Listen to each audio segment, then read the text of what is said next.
Great show, as always. Welcome to Hannity. Breaking right now, we will describe in detail how the Democratic Party, they're a party of petulant children. They have no ideas, no solutions to help you, the American people.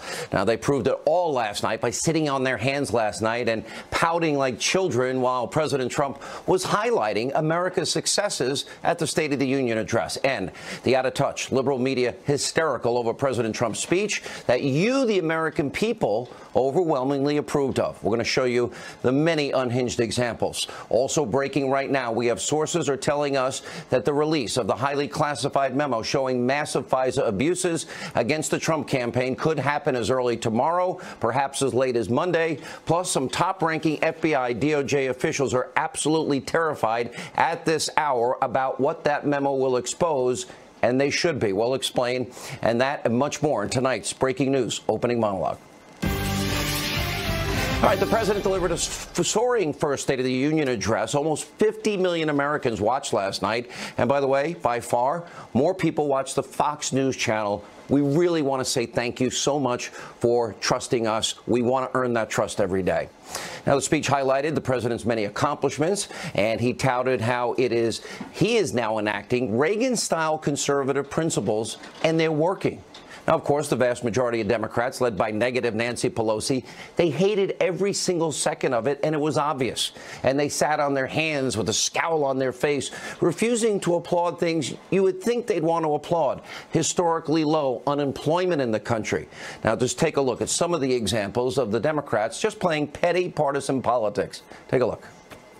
We are finally seeing rising wages. African-American unemployment stands at the lowest rate ever recorded.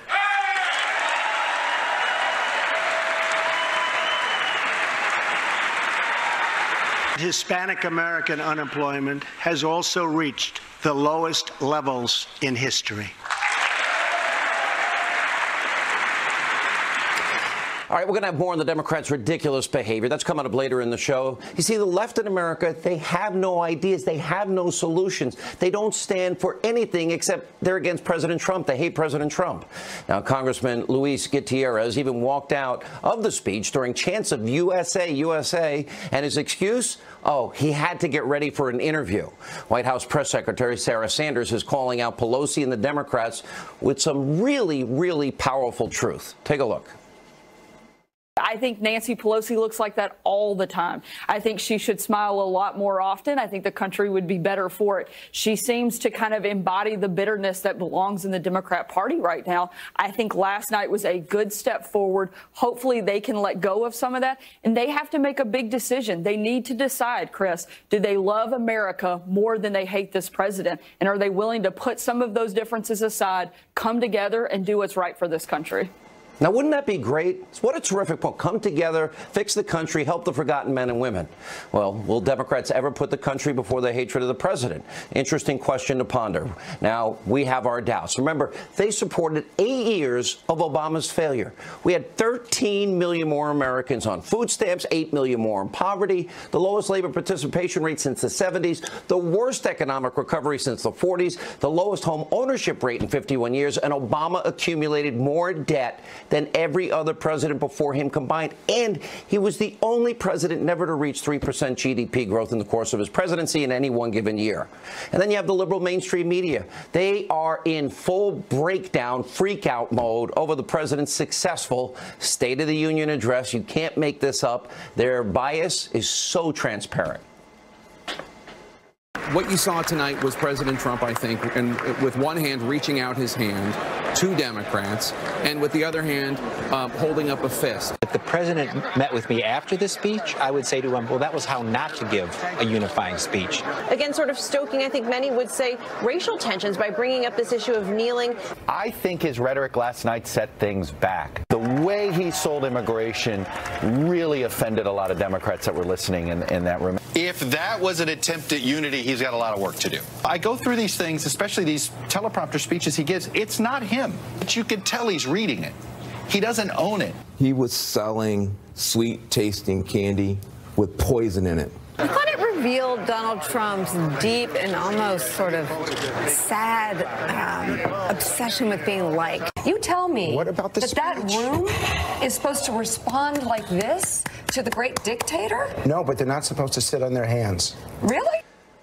All right, and that's not all. The whole network, fake news CNN, they went on full-on conspiratorial mode about the color of the First Lady Melania Trump's outfit. Now, this speculation is an utter disgrace, but sadly very predictable. Let's take a look. Is there anything you want to tell us about her outfit? You know, she's wearing a cream-colored suit there, which I find interesting. Remember last year, the female Democratic senators all wore white, a bunch of them to protest Trump's policies against women. So there was even a hashtag, women wear white. Listen, it could be a total coincidence, but I just find a lot of the stuff she does these days to look at it twice. And NBC News, they can't give up their obsession with the, quote, Russia investigation, even moments before the State of the Union. This, too, a disgrace. Watch. This is a president who's under criminal investigation right now for obstruction of justice with regard to the Russia investigation. So a lot going on in the backdrop. There is a missing major figure in this hall tonight that we ought not to forget about. Whole network, CNN, their poll showed that a combined 70% of speech watchers, they had a positive reaction. Now, if you just watched the media's hysterical coverage, you wouldn't know any of this, and you probably even think that everybody hated the speech. That's why on this program we call them the Destroy Trump media. Now, also important breaking news this hour. We have massive developments regarding the release of the 4-page classified memo exposing Obama-era surveillance of members of the Trump campaign and the Trump transition. And sources are telling me tonight that there is an internal debate at the White House about whether they should release the memo with other supporting documents. And I, for one, am for full transparency. Release it all. And I don't really want anything redacted. Maybe if it impacts sources and methods and security only. Make the memo public. And by the way, it's about getting the truth out, and that is scaring the living hell out of some people at the FBI and the DOJ tonight, and of course the Deputy Attorney General Rod Rosenstein, and of course Peter Strzok. Now, according to the Daily Beast, Rosenstein, he's named in that memo, and according to other reporting, the Deputy Attorney General is responsible for extending the FISA warrant to literally spy on Trump campaign manager. Remember, the pretext was all under Carter Page. They went much further, and clearly Rosenstein is shaking in his boots tonight. Now, we're hearing from sources that he is the most scared individual in Washington right now. And at this point, it's all about self-preservation for him. Now, just look at what fake news CNN is reporting tonight. That President Trump asked Rosenstein if he was on his team. Now, someone might want to check Rosenstein's phone records and emails, because isn't it a little too convenient that when the walls begin to close in on him, especially after McCabe being fired, all of a sudden there's a targeted leak to make Rosenstein look better? Now, the FBI is also trying to attack the memo. And Peter Strzok, he's trying to distract away from his own scandals by selectively leaking information to CNN to try and make himself look better. Now, Sarah Carter, who will join us in a little bit, is reporting tonight that the U.S. intelligence agencies are joining the effort to block the memo from being released. They don't want us to see it. They don't want you to see it. You have liberal Senator Cory Booker is saying releasing the memo would be, quote, treasonous. And in a statement earlier, the FBI wrote in part, quote, with regard to the House Intelligence Committee's memorandum, the FBI was provided a limited opportunity to review this memo the day before the committee voted to release it. As expressed during our initial interview, we have grave concerns about material omissions of fact that fundamentally impact the memo's accuracy. So today, the FBI, they're trying to take shots at the memo. But yesterday, our own Catherine Herridge reported this. 2 senior FBI officials that reviewed the memo, quote, could not point to any factual inaccuracies. Now, the House Intelligence Committee Chairman, Devin Nunes, he's firing back with a powerful statement of his own. Here's what he said, and it's very revealing. Having stonewalled Congress's demands for information for nearly a year, it's no surprise to see the FBI and DOJ issue spurious objections to allowing the American people to see information related to surveillance abuses at these agencies. The FBI is intimately familiar with material omissions with respect to their presentations to both Congress and the courts, and they are welcome to make public, to the greatest extent possible, all the information they have on these abuses. Regardless, it's clear that top officials used unverified information in a court document to fuel a counterintelligence investigation during an American political campaign. Once this truth gets out, well, we can begin taking steps to ensure our intelligence agencies and courts are never misused like this again. Now, it makes perfect sense. The FBI would try to tear down or delegitimize that memo because the memo clearly, according to Devin Nunes, exposes top-ranking officials at the Bureau using an unverified Clinton bought and paid for dossier, as we have been telling you, as in part the justification to spy on an opposition campaign during an election and a president-elect and his team. Now, to be clear, the media will never report this. We're not talking about rank and file members who work every single day at the FBI, the DOJ, and the intelligence community. What we're talking about, and we're very specific, are a few bad actors in those communities that are on the verge of being exposed for committing massive constitutional violations. Now, that's why they're desperately trying to prevent the memo from coming out, from you having an opportunity to see it. And you may remember back in January, after almost a year of stonewalling Devin Nunes and the House Intel Committee, well, we know that Rod Rosenstein and FBI Director Christopher Wray, they went crawling into Speaker Paul Ryan's office, begging at the last hour after a year, don't give the House Intelligence Committee access to the Russia investigation-related documents. Nunes had to threaten to hold them in contempt before they would comply. And thankfully, to Speaker Ryan's credit, he held his ground in that meeting. Now, if they did nothing wrong, if they didn't do anything wrong, then why fight so hard to prevent Congress from seeing the documents? Just release the memo, release the underlying documents with it, the documentation of it all. And if they did nothing wrong, well, then they were why are they trying to stop the memo from coming out? What don't top FBI and DOJ officials want you, the American people, to know? This is an important question. We're heading towards a showdown. The author of the best-selling book, Vengeance, former Speaker of the House, Fox News contributor Newt Gingrich is with us. They didn't want the information released in the beginning, and this is pretty powerful, this letter of Devin Nunes, the House Intelligence Committee chair. He's basically confirming what I suspect for a long time, that the Hillary Clinton bought and paid for dossier was used in part during an election season to get a FISA warrant to spy on an opposition party and then an incoming president. None of it was verified. If that happened, and we find out that happens, what would that mean to you? Well, I mean, you have two things right here that are, I think, fascinating. The first is, it turns out there may have been collusion to undermine the American presidential election by a government bureaucracy. It just turns out that the bureaucracy wasn't Russian, it was American, and that it was the Department of Justice senior leadership and the FBI senior leadership. Now that, at one level, is a really frightening insight about the future and about the danger of a powerful police force deciding for the rest of us which politicians they're going to go after.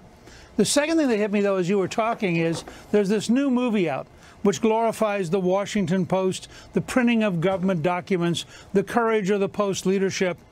You go back and take the whole period of the Pentagon Papers, the attitude of the New York Times, the Washington Post. Isn't it interesting that none of these papers are coming in and making the same demands? Of course we should publish this. Of course the American people should see it. Where's the lawsuit? Of course there's a right to know. Yeah, maybe it'll be Hannity and company that has to file the lawsuit to get some of this information. The really dangerous thing here, and I'm making a very strong distinction because I have such great respect for the FBI and the DOJ and intelligence, but the powerful tools of intelligence we now have to get ISIS and Al-Qaeda and enemies of this country, if we turn it and politicize it and spy on opposition party candidates and use that information to destroy people, we've lost the country, Mr. Speaker. That's how serious that is to me. Well, look, there's a whole pattern going back at least to the 1970s of people on the left who were genuinely worried that an intelligent state during the Cold War would acquire so much power that it could actually subvert the whole process. it's sad that almost none of those people are now speaking out about the current problem, because the people at the top, and I agree with you entirely, this is all a thin layer of largely politically appointed type people. It's not the great bulk of hardworking everyday folks out there trying to protect America and trying to enforce the law. But this thin layer, I think we're going to discover in the next few days, clearly conspired to mislead a judge in order to get an ability to spy, which was totally illegal. And I think that's part of why you saw McCabe leave. I think you're going to see some more people leave. I'm really shocked that Strzok is still there. I mean, after all the stuff we learned about him, I don't know why he's not gone already. And I think you're going to see more people have to leave. And then you're going to see whether or not, in fact, they get involved in a serious criminal investigation, because a lot of what they were doing wasn't just unwise. It was illegal, and they were really threatening the freedom and the rights of the American people. But you know what's amazing about this is this dossier. Fusion GPS said in testimony, I think it was before the Senate committee, they never verified it. Hillary Clinton never verified it. Then before the House Intel Committee, Fusion GPS is suggesting they tried to shop the salacious, stories of hookers and Ritz-Carlton and Trump and urinating in bed. They were shopping it and coordinating with the Clinton campaign. Now, Hillary Clinton clearly fixed a primary. She tried to use the dossier to lie to the American people in general. That dossier was used to get a warrant against an opposition candidate. And we've had a year of Trump-Russia collusion and no evidence. And the media in this country has ignored, I would argue, the biggest story in their lifetime. This is bigger than Watergate. That's like Watergate's like stealing a Snickers bar from a candy store or a drugstore in comparison. Is this hyperbole or am I accurate? Well, I mean, I'm not sure I'm quite into the Snickers bar versus, say, stealing an entire automobile, but I know where you're going with this. I think it's remember, the elite media is part of the deep state. The elite media group has survived by being in collusion with the senior bureaucracy, the city of Washington, the senior reporters, the senior bureaucrats, the senior lobbyists. They all hang out together. They all talk to each other. They all compare notes. But you're exactly right about the scale of this. And this is what people, when they get to read this, what the American people need to understand is that the Obama administration, in a series of steps that clearly violated the law, tried to both protect Hillary Clinton and tried to destroy Donald Trump. And both actions were illegal. And we're now in a situation, I believe, where you're going to see a requirement in the near future for an independent counsel literally to clean out the senior FBI and the senior Justice Department, and to go after people who've left office who were part of the Obama team that was so clearly violating the law. What do you make of this massive disconnect? The president has a State of the Union address. We have great news. We've got 2.4 million new jobs. We've got 2 million fewer people that are on food stamps. The president gives all this great economic success. People are now building factories and manufacturing centers, and taxes are down. Americans are getting a lot more money starting February 1st in their pocket. He's trying to keep the country secure. You get one reaction from the news media, and you get another reaction, even with the CBS poll and the CNN poll, that shows something very different. What do you say about that disconnect? Well, I keep telling you, the elite media in the United States is not neutral. They're not referees. They're the offensive wing of the other team. And the elite media, and you saw some of this in the clips you had, some of which are frankly outrageously anti-Trump in a way that's almost bizarre. These are folks who are so deeply hostile to what Donald Trump is trying to accomplish that they are fully as much a part of the opposition as is Nancy Pelosi or Chuck Schumer. And that's part of why you're getting this unbelievably biased coverage. I must say, when I watched last night, and I saw the president say, we have the lowest black unemployment in history, and nobody in the Black Caucus could applaud. I thought to myself, I mean, who are they loyal to? If they're not happy that their constituents have a job, if they're not happy that the tax cuts really dramatically help their congressional districts, then who do they represent? I think this is a real challenge to the entire left-wing ethnic leadership in America. We have that montage and a lot more coming up. Mr. Speaker, thank you. When we come back, the memo from the House Intel community could be released as early as tomorrow. Sarah Carter, Greg Jarrett, Congressman Matt Gaetz, as we continue our investigation. Stay with us.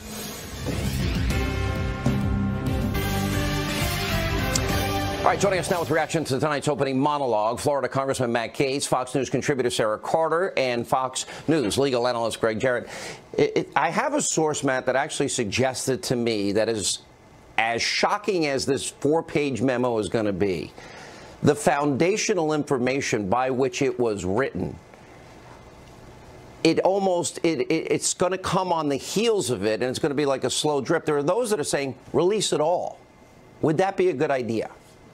That's what so many of us have called for. We believe the memo should be released and that supporting documentation that doesn't reveal sources or methods should also be available for the American people to review. But it's important to note, Sean, this memo lays out facts. These are not opinions. This is not conjecture. These are facts assembled by the Intelligence Committee staff and then presented to the members of that committee. I have every confidence that this will persuade the American people that we've got to make major changes in not only the people that are currently in some of these agencies of government, but also in the regulatory structure so that this type of behavior never happens again. But if it's a document that fueled an intelligence investigation during a political campaign that's unverified, isn't that basically saying in Devin Nunes' statement that the dossier bought and paid for by Hillary was actually used to get a FISA warrant in an election year against an opposition party candidate? I think my reading comprehension is pretty good. Well, Sean, as you know, to answer that question with particularity would violate the terms of our non-disclosure agreement. I can say that I believe that many of the issues that have been discussed in the public square You can confirm I have good reading comprehension skills. Can you confirm that? Undoubtedly. You demonstrate them each and every night on television. All right, Sarah Carter. What we see tonight, to me, is so transparent and obvious. Rod Rosenstein wants to look better. He's scared to death. And Peter Strzok wants to look better. Why he's even still working at the FBI is a mystery to me. But you have sources tonight, and you're breaking some new information. That's right. I mean, it appears that there's a concerted effort on the part of the FBI, members of the intelligence community, and the Department of Justice to try to force the president to delay the release of the memo. And they're doing this in an effort to buy time, according to sources that I've spoken with, so that they can leak information to try to find a way to either discredit the memo or placate those members of the DOJ that don't want to see this released. Sean, they are terrified about the American people finding out what's in this memo because it does expose members of the DOJ, members of the FBI, and others violating. And it names names, and it actually shows extensive FISA abuse. This needs to be made public. The American people have a right to see this, and the intelligence people I've spoken with and U.S. officials who are familiar with this memo say this memo in no way violates the intelligence community's standards as far as disclosing anything that would be related to national security. Sean, this is Greg, I think you have equally. Let me interrupt right there, Sean. If people are trying to convince the president not to release this memo, they're not going to be successful. He said on the floor last night when Congressman Jeff Duncan was pressing him that he was going to release it, and he said, imagine what would happen if we didn't. So he knows the American people are demanding it. Greg Jarrett, I'm reading Devin Nunes' memo back in response to the FBI. Rod Rosenstein, remember, just within hours, they were looking for these documents for a year. And just hours before the deadline, it was Rosenstein going, begging, pleading with Paul Ryan. Don't release it. The same thing is going on today about the memo here. I assume you have the same reading comprehension skills that I do. Right. And what I'm reading is that the dossier was used, at least in part, to get a FISA warrant to spy on an opposition party candidate in an election year. And that dossier was full of Russian lies paid for by Hillary. And that would be a crime called deprivation of rights under color of law, punishable by 10 years. You can't use a false document to spy on somebody. Or unverified, but it is false. And if they alter the 302 forms, the witness forms, well, that's obstruction of justice. Look, Rosenstein and the FBI must think everybody in America is really stupid. That they're compounding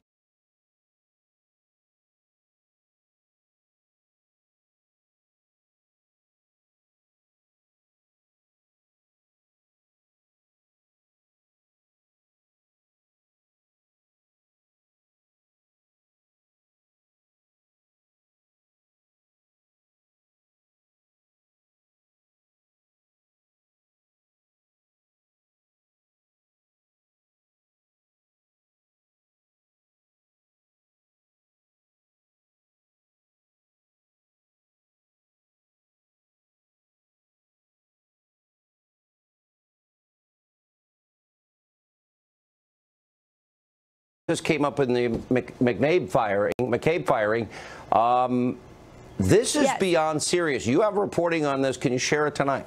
Well, what we know is this, and what I know is this. I've spoken to a number of sources who have said that McCabe had actually asked members of the FBI, an FBI official actually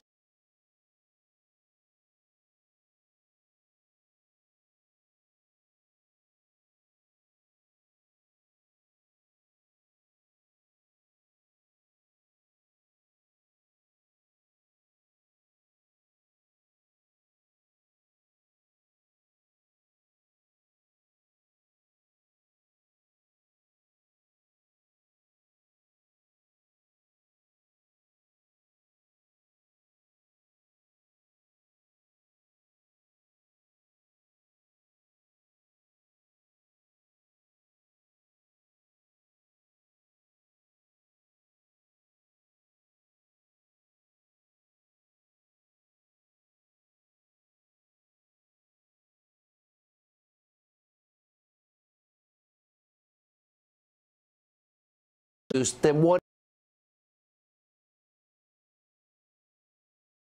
kept reauthorizing the.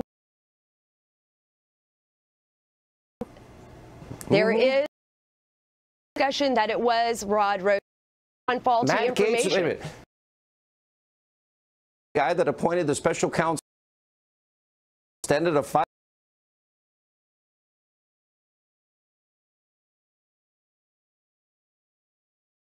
FISA warrant. That's true.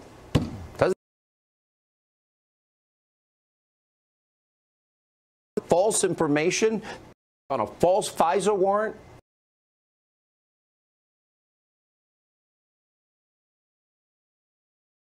Disagree. I believe a fiction that it never should have. People would hold that view once they read this memo. All right, release the memo. Let the American people see it. Release the supporting documents. Methods, sources, national security, beyond that, release it all. All right, thank you all. When we come back, Dr. Sebastian Gorka, Dan Bongino, they weigh in on this growing controversy. Straight ahead.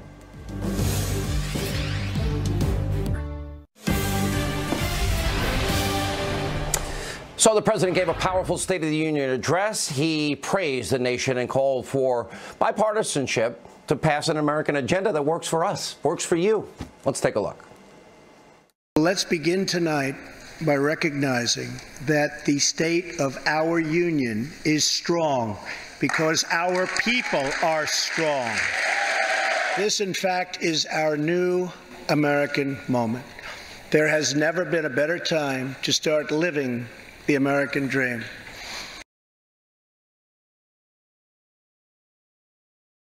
So, to every citizen watching at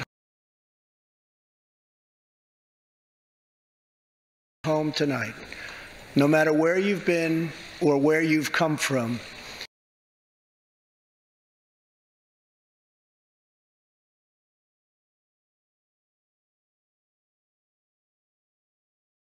this is your time. If you work hard, if you believe in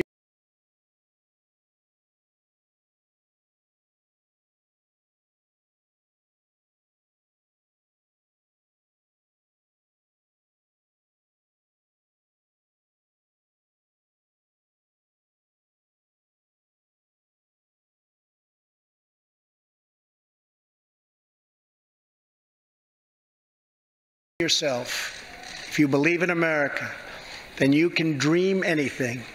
You can be anything. And together, we can achieve absolutely anything. Here tonight is Preston Sharp, a 12-year-old boy from Redding, California, who noticed that veterans' graves were not marked with flags.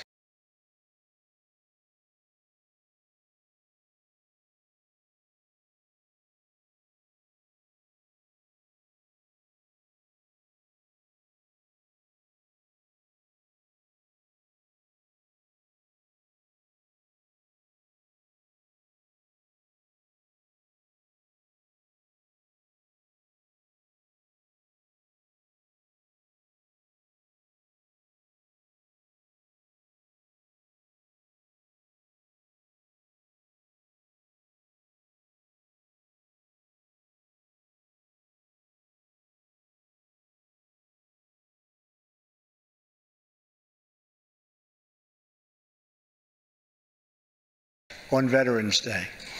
He decided all by himself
to change that.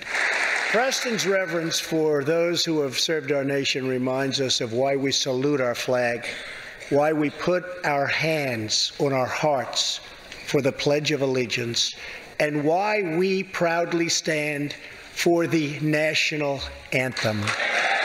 Tonight, I am extending an open hand to work with members of both parties, Democrats and Republicans, to protect our citizens of every background, color, religion, and creed. All right, here with reaction, former Deputy Assistant to the President, Fox News National Security Strategist, Dr. Sebastian Gorka, former Secret Service agent Dan Bongino. You know, so the President takes on in God, it brings up the culture wars. In God we trust, the national anthem, we stand for our flag, we're proud. He also talks about, you know, this is a new American moment. This is your time. He talks about, you know, this America, the era of economic surrender being over. He talks about energy, he talks about its successes, he talks about security, he talks about defeating ISIS. Dr. Gorka, and I watch a bunch of Democrats sitting on their hands looking angry that things have turned around in just one short year. Look, Sean, we expect them to be partisan, to be childish, to be churlish. But what do we now know from analysis of the video footage? Several of them, these are people that we pay for, are sitting there playing video games on their phones. What does that say about their lack of respect for that building that they're in? Forget about who the president is. They are in the people's house. They represent us. They represent their constituents, and they're going to play computer games. Look, it's bad news for democracy in general, but you know what? It's bad news for the Democrats, so I'm not worried. They didn't get one vote yesterday for November. In fact, with their response, that weird response from a member of the Kennedy clan afterwards, they proved yet again they are disconnected from the American people. And Sean, most important of all, they don't understand. They still don't understand what happened on November the 8th, 2016. I think that's a big part of it. Dan Bongino, we talked a little bit about this after the speech last night when we came on later, and that is the lowest level of African-American unemployment in history. Same with Hispanic American unemployment, lowest ever. 17-year low for women in the workplace. And all these jobs created, all these businesses coming back, all this opportunity and energy that he's opened up. They can't even clap once. And it begins to raise the question, do they want us to succeed? Are they unhappy that he's successful because it makes their last 8 years look so bad?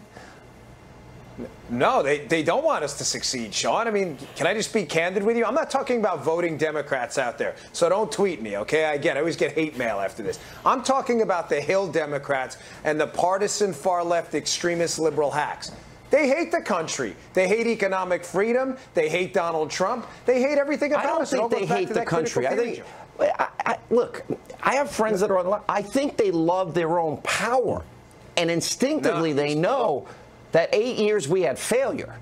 and that success represents a demise of their ideology and philosophy. That scares them. I think the voting Democrats of America are probably a patriotic group we have political differences with. The radical far-left extremists, I have to disagree with you. They hate the country. They can't stand the idea of freedom. They just don't like it. There's something about the ability to control your own lives that they can't stand. But, you know, for the first time, Sean, we have a president who understands the difference between the message and messaging. This guy gets it. Think about the way he talks in contrast to focus group tested Republicans. When he talks about Americans, he calls them dreamers. Taxes, it's your money. Obamacare, it's a disaster. You know, the border, build the wall. Contrast that with old Republicans. It goes to the core of who they are, and that their ideologies fail. All right, Dr. Cork, I want to go back to the FISA memo, and there is talk now of releasing the corresponding documents with it. Some are saying, but that might include some redactions. For example, sources, methods, secrets. You know, so there might be a need for it, but I think I'm generally in favor of full transparency. Your thoughts? Sean, Devin and his team have done incredible work for months and months and months. They have been scrupulous. I know who these people are. Most important thing now, forget about the other material. The memo must be released unredacted, ideally tomorrow. No changes, no amendments. This is a congressional document the people of America need to know. Then the rest can come later. But the memo has to be untouched and released. And back to Dan's point. One very important thing. What we saw last night is a clear example. The Democrats love power. The speech last night was about loving America, like the president does, and it was illustrated for everybody to see. All right, we're going to have to run. We're a little short on time. Thank you both for being with us. All right, we're going to show you the lowlights, how disgraceful the left's behavior was last night. You won't see this elsewhere in the media, I can tell you that. That's straight ahead. Friends.